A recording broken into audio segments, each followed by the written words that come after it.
One of my favorite things to watch on TV, and I don't get to watch much TV, but back in the day, my wife and I loved to watch old school CSI.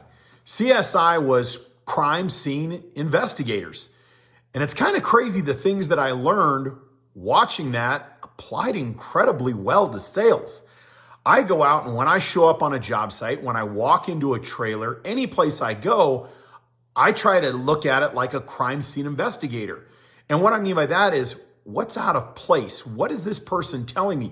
What things can I read by their gestures? What things can I read by what's sitting in their office, the pictures on their wall, the calendars, all of those things.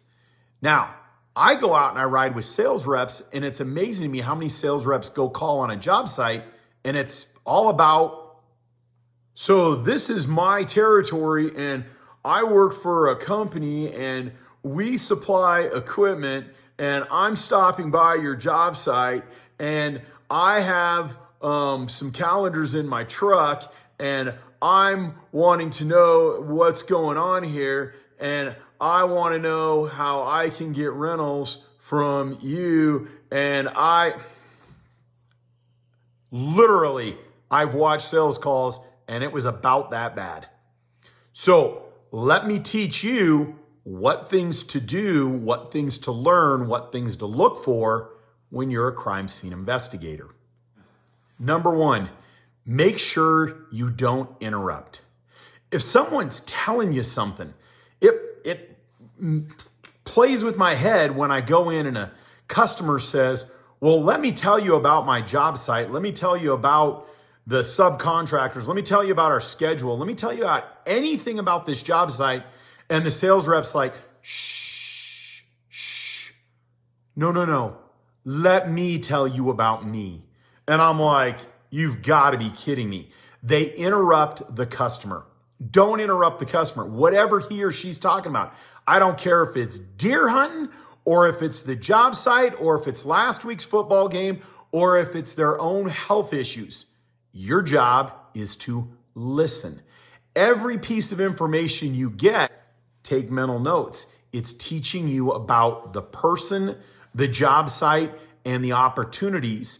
And if you listen real carefully, you might be able to find a pain point that is something you can sell to. Number two, great CSI investigators know how to ask great questions. The best questions to ask when you roll up to a job site is, what's the schedule? Are you self-performing? Meaning, are they doing any work or are they just the general contractor managing the job site? And if they say, no, we're just managing the job site, ask them if they have to supply power, temp heat, temp cooling, if they have to supply anything, maybe something to keep the streets clean. Find out about that. Number three on that, you also want to ask, who are some of the subcontractors on the site? And number four is, what day, what time are subcontractor meetings? Subcontractor meetings are where they kind of sit down and they discuss the progress of the job site. Here's the two rules on that.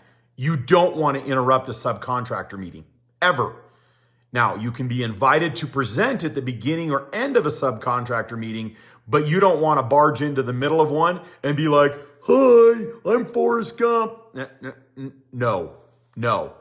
Now, if you happen to open up a trailer door and you see 8 people sitting around a table, they'll give you the look. Just come back an hour later, maybe 2 hours later. All right.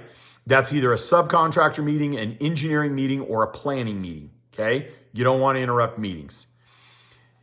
Number three is you want to make sure that you avoid distractions. When you go onto a job site, great CSI investigators avoid distractions. I hate it when somebody's sitting there, and I had a sales rep the other day. We're literally in the middle of a sales call. And the guy's like, well, I've got some work coming up and I'm going to need some pieces. And the sales rep goes, hold on. Let me grab this real quick. And he walks off. And I asked him, I said, why did you walk off in the middle of a sales call? And he said, well, you had it handled.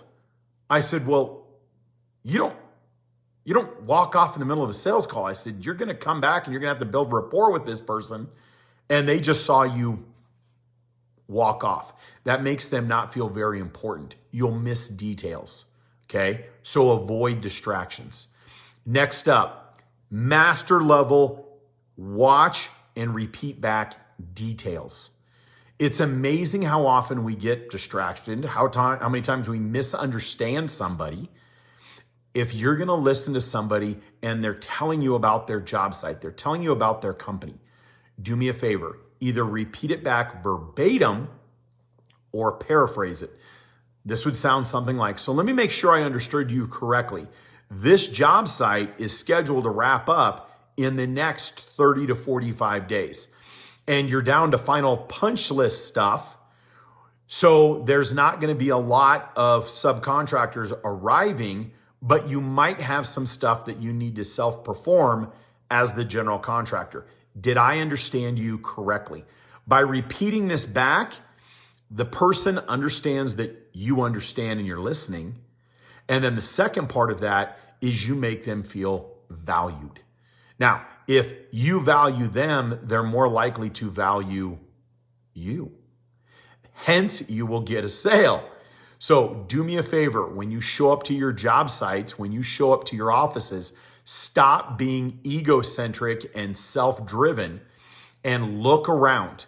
See what details you can grab. If the picture's of the guy's kids on his desk, you don't need to ask if he's got kids. You can say, I see he's got his football uniform on there. How old is he and where does he play? And could I come watch him play a game?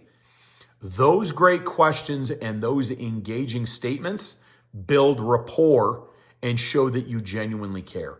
Stop making it about you and make it about a team to help their job site. Nobody needs a sales rep right now, but they need valued assets and they need team members. You've heard me say this before. So look at your own organization, look in your truck and see how you can bring people to partner up with you to be more successful. I appreciate everybody watching. Thank you for all the support. Man, I am having a great time running around and learning from sales reps, training sales reps, running training seminars, getting keynote speaking events. I have had a wonderful time kicking this off, and my first year has been amazing. So thanks for everybody for all your support. Thanks for all the comments below. Make a comment below and know I appreciate you. Have a great day.